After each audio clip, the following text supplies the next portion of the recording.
Tara, magluto tayo ng fried pork ribs. Mag-init ng mantika at ilagay na ang pork ribs.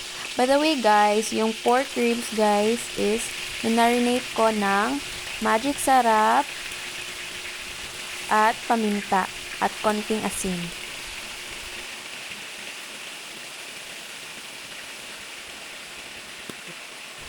At maghintay lamang ng mga ilang minuto bago ito baliktarin.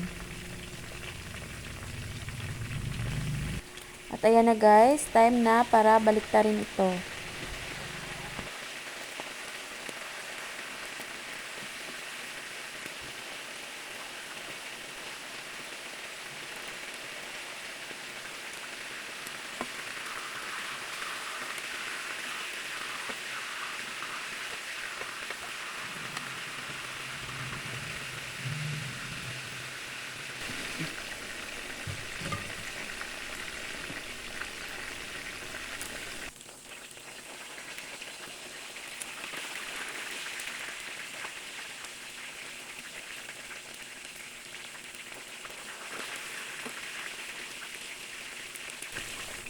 So, after natin baliktarin ang kabilang side is maghintay na naman tayo ng mga ilang minuto para maluto yung isang side.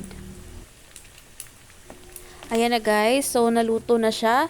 So, time na para kunin ito. At ayan guys, gumamit ako ng strainer para masala talaga yung mantika na nandun sa ating pork ribs.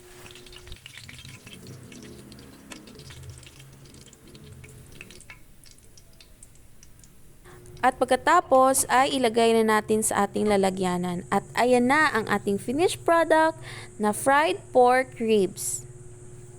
Sana nagustuhan nyo ang aking niluto ngayon. Bye! Ciao! Adios! Mwah!